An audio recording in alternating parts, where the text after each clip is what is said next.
ಅಂತಿಮದ ಆರಂಭ ಈ ಒಂದು ಕಾರ್ಯಕ್ರಮಕ್ಕೆ ಮತ್ತೊಮ್ಮೆ ನಿಮ್ಮೆಲ್ಲರಿಗೂ ಕೂಡ ಸ್ವಾಗತ. ನಾವು ಕಳೆದ ಕೆಲವು ಸಂಚಿಕೆಗಳಿಂದ ಪ್ರಕಟಣೆಯ ಪುಸ್ತಕದಲ್ಲಿ ಬರೆಯಲ್ಪಟ್ಟಿರುವಂತಹ 7 ಸಭೆಗಳ ಕುರಿತಾಗಿ ನೋಡುತ್ತಾ ಇದ್ದೇವೆ. ಅದರಲ್ಲಿ ಕಳೆದ ಸಂಚಿಕೆಗಳಲ್ಲಿ 5 ಸಭೆಗಳ ಕುರಿತಾಗಿ ನೋಡಿದ್ದೇವೆ. ಇವತ್ತು ಪ್ರಾಮುಖ್ಯವಾಗಿ 6ನೇ ಸಭೆ ಫಿಲಿಡೆಲ್ಫಿಯ ಸಭೆ.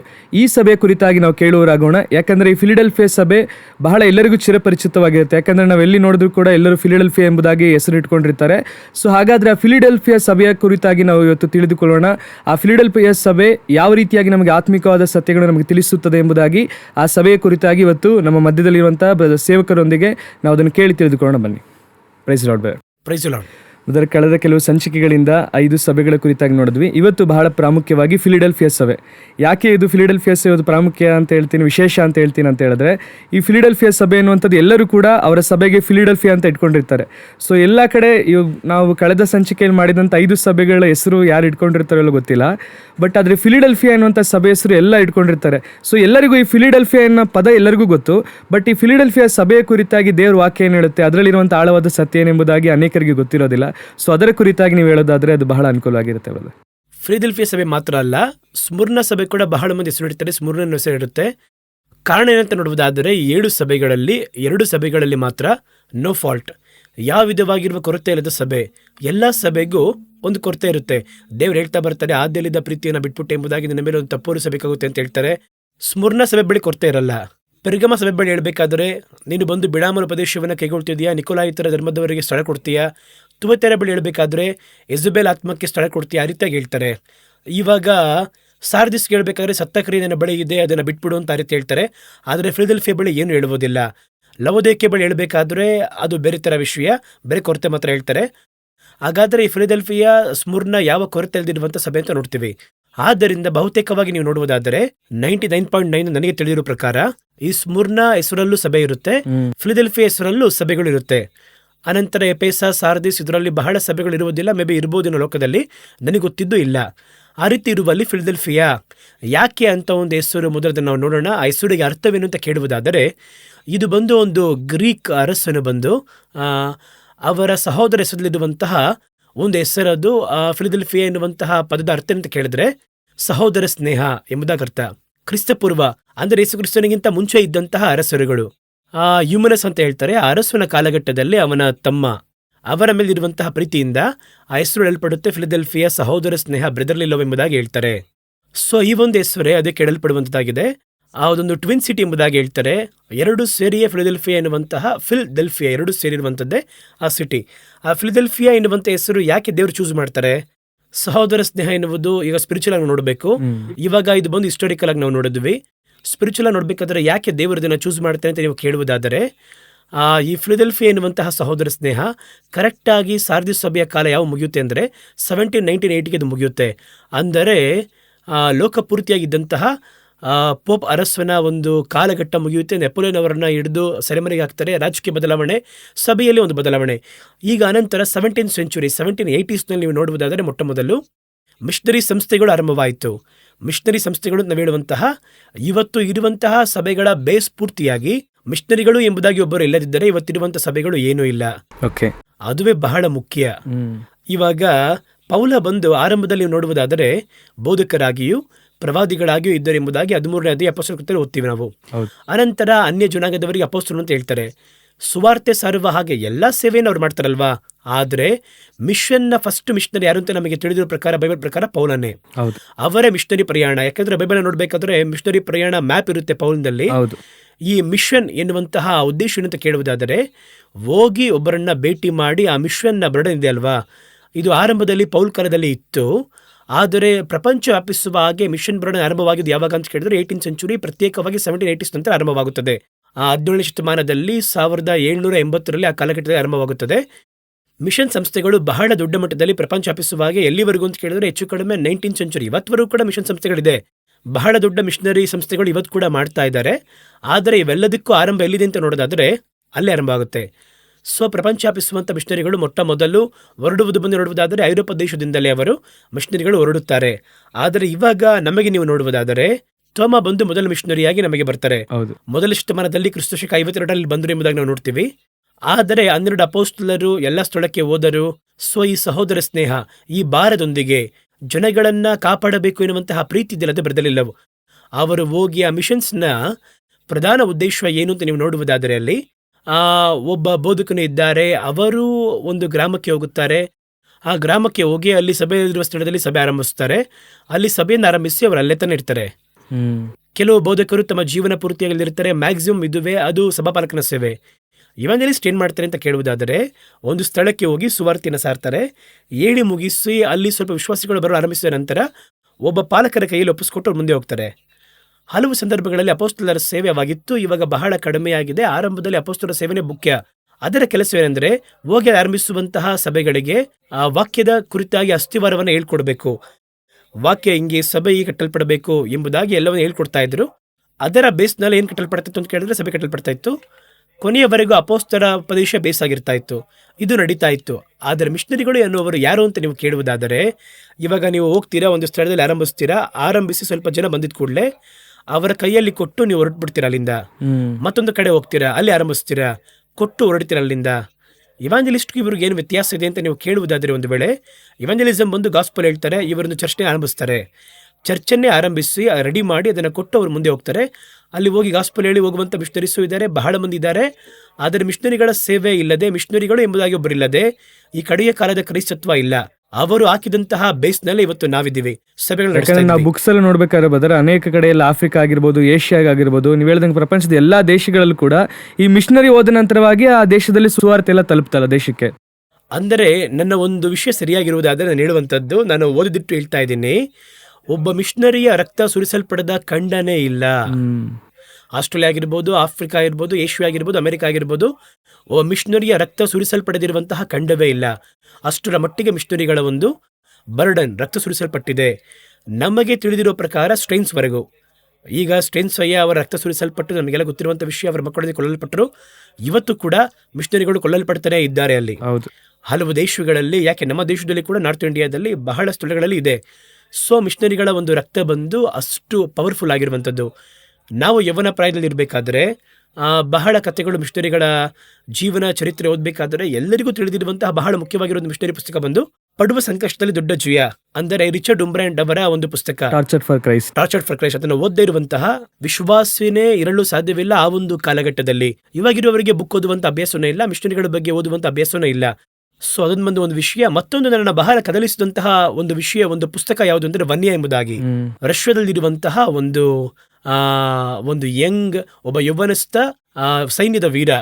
ಅವರು ಕಮ್ಯುನಿಸಂ ದೇಶದಲ್ಲಿದ್ದಾರೆ. ಅವತ್ತು ರಷ್ಯಾ ಬಂದು ಕ್ರೈಸ್ತತ್ವಕ್ಕೆ ಡೆಡ್ ಮೋಸ್ಟ್ ಅಗೇನ್ಸ್ಟ್ ಆಗಿರುವಂತಹ ಒಂದು ದೇಶವಾಗಿತ್ತು. ಆ ಒಂದು ದೇಶದಲ್ಲಿ ಕರ್ತನಿಗಾಗಿ ರಕ್ತಸಾಕ್ಷಿಯಾಗಿ ಸತ್ತಂತ ಒಬ್ಬ ಮನುಷ್ಯ, ಅವನ ಜೀವನದಲ್ಲಿ ದೇವರು ಮಾಡಿದ ಅದ್ಭುತಗಳು ನನ್ನ ಯೌವನ ಪ್ರಾಯದಲ್ಲಿ ಬಹಳ ಪ್ರಯೋಜನವಾಗಿತ್ತು. ವನ್ಯ ಬಗ್ಗೆ ಓದುವುದು ಬಹಳ ಯೂಸ್ಫುಲ್ ಆಗಿತ್ತು. ಅದೇ ರೀತಿ ಆಫ್ರಿಕಾಗೆ ಹೋದಂತಹ ಡೇವಿಡ್ ಲಿವಿಂಗ್ಸ್ಟನ್ ಆಗಿರ್ಬೋದು, ಈ ರೀತಿ ಎಲ್ಲರ ಜೀವನ ಚರಿತ್ರೆ, ಮಿಷನರಿಗಳು ನಮ್ಮೆಲ್ಲರ ಕುರಿತಾಗಿ ಮಾತಾಡಬೇಕು ಅಂದ್ರೆ ಇದು ಸಾಲಲ್ಲ. ಇವತ್ತು ಸಭೆ ಬಗ್ಗೆ ನಾವು ನೋಡಕ್ಕಾಗಲ್ಲ ಮೇಲೆ. ಸೊ ಈ ಒಂದು ಮಿಷನರಿಯ ಒಂದು ಕಾನ್ಸೆಪ್ಟ್ ಹೇಳುವಂಥದ್ದು ಈ ಫಿಲಡೆಲ್ಫಿಯಾ ಎನ್ನುವಂತ ಸಭೆ. ಆದರೆ ಆ ಕಾಲಘಟ್ಟದಲ್ಲಿ ಕರ್ತನು ಹೇಳುತ್ತಾರೆ, ನಿನಗೆ ತೆರೆದ ಬಾಗಿಲ ನಿನ್ನ ಮುಂದೆ ಇಟ್ಟಿದ್ದೇನೆ. ಹೌದು, ಅದರ ಅರ್ಥವೇನೆಂದರೆ ಮಿಷನರಿಗಳು ಎಲ್ಲೆಲ್ಲೆಲ್ಲ ಹೋದ್ರೋ ಎಲ್ಲಾ ಸ್ಥಳಗಳಲ್ಲಿಯೂ ರಕ್ತ ಸುರಿಸುವುದು ಒಂದು ಕಡೆ, ಉಪದ್ರವ ಎನ್ನುವಂಥದ್ದು ನಮ್ಮ ಸಭೆಗೆ ಎಲ್ಲ ಕಾಲದಲ್ಲಿಯೂ ಇದೆ. ಇವತ್ತಿರುವವರೇ ಉಪದ್ರವ ಇಲ್ಲೆನ್ನುವಂತ ಹೊಸ ಪ್ರಸಂಗವನ್ನು ತಂದಿದ್ದಾರೆ ಇಲ್ವಾ? ಉಪದ್ರವ ಬಂದು ಯಾವ ಕಾಲದ ಆರಂಭವಾಯಿತು ಅಂದ್ರೆ ಯೇಸು ಕ್ರಿಸ್ತನಿಗೆ ಆರಂಭವಾದಂತಹ ಉಪದ್ರವ ಇವತ್ತು ಮುಕ್ತಾಯಕ್ಕೆ ಬರಲಿಲ್ಲ. ಯಾವಾಗ ಅದು ಮುಕ್ತಾಯಕ್ಕೆ ಬರುತ್ತೆ ಅಂತ ಕೇಳಿದ್ರೆ, ಇವರು ಹೋಗಿ ಪರಲೋಕದಲ್ಲಿ ನಿಲ್ತಾರೆ, ಸಿಂಹಾಸನ ಮುಂಭಾಗದಲ್ಲಿ 7ನೇ ಅಧ್ಯಾಯ 9ನೇ ವಾಕ್ಯ ಪ್ರಕಟಣೆ ಪುಸ್ತಕದಲ್ಲಿ. ಇವರು ಎಲ್ಲಿಂದ ಬಂದರು ಅಂತ ಕೇಳಿದ್ರೆ, ಇವರು ಬಹಳ ಉಪದ್ರವದಿಂದ ಬಂದರು, ಅಲ್ಲಿ ಉಪದ್ರವ ಮುಕ್ತಾಯವಾಗುತ್ತೆ. ಅಲ್ಲಿಯವರೆಗೂ ಉಪದ್ರವ ಸಭೆಗೆ ಮುಗಿಯಲ್ಲ. ಲೋಕದಲ್ಲಿ ನಮಗೆ ಉಪದ್ರವ ಉಂಟು ಎಂಬುದಾಗಿ ಯೇಸು ಹೇಳ್ತಾರಲ್ವಾ? ಸೊ ಇವತ್ತು ಇವರು ಬಂದು ಉಪದ್ರವಕ್ಕೆ ಹೋಗ್ಬೇಕಾದ್ರೆ ಅದು ಒಂದು ಕಡೆ ಪಾರ್ಟ್, ಅದು ಕ್ರೈಸ್ತತ್ವ ಜೀವನದಲ್ಲಿ ಮಿಷನ್ ಲೈಫಲ್ಲಿ ಒಂದು ಪಾರ್ಟ್ ಅದು. ಆದರೆ ಈಗೋ ತೆರೆದ ಬಾಗಿಲು ನಿನ್ನ ಮುಂದೆ ಇಟ್ಟಿದ್ದೇನೆ, ಯಾರು ಅದನ್ನು ಮುಚ್ಚಲಾರರು. ಅದರ ಅರ್ಥವೇ ಅಂತ ಕೇಳುವುದಾದ್ರೆ, ನೀವು ಇವರು ಎಲ್ಲೆಲ್ಲ ಬೀಜವನ್ನು ಬಿತ್ತಬೇಕೋ 17ನೇ ಸೆಂಚುರಿಯಿಂದ ಹಿಡಿದು 19ನೇ ಸೆಂಚುರಿಯವರೆಗೂ ಇವರು ಹೋಗುವ ಸ್ಥಳದಲ್ಲೆಲ್ಲ ದೇವರು ಹೇಳುತ್ತಾರೆ, ನಿನಗೆ ತೆರೆದ ಬಾಗಿಲು ಇರುತ್ತದೆ. ತನ್ನ ಅಡ್ರೆಸ್ ಮಾಡಬೇಕಾದ್ರೆ ಇವ್ರಿಗೆ ಏನು ಹೇಳ್ತಾರೆ ಅಂತ ಹೇಳಿದ್ರೆ, ಒಬ್ಬನು ತೆರೆಯಲಾರದಂತೆ ಮುಚ್ಚುವಾತನು, ಮುಚ್ಚದಂತೆ ತೆರೆಯುವಾತನು ಹೇಳುವುದೇನೆಂದರೆ ಎಂಬುದಾಗಿ ಹೇಳ್ತಾರೆ. ಹಾಗಾದರೆ ಇವರು ತೆರೆದ ಬಾಗಿಲಿಟ್ಟಿದ್ದಾರೆ ಅಂತ ಕೆಳಗೆ ಹೇಳ್ತಾರೆ ಅಲ್ಲಿ.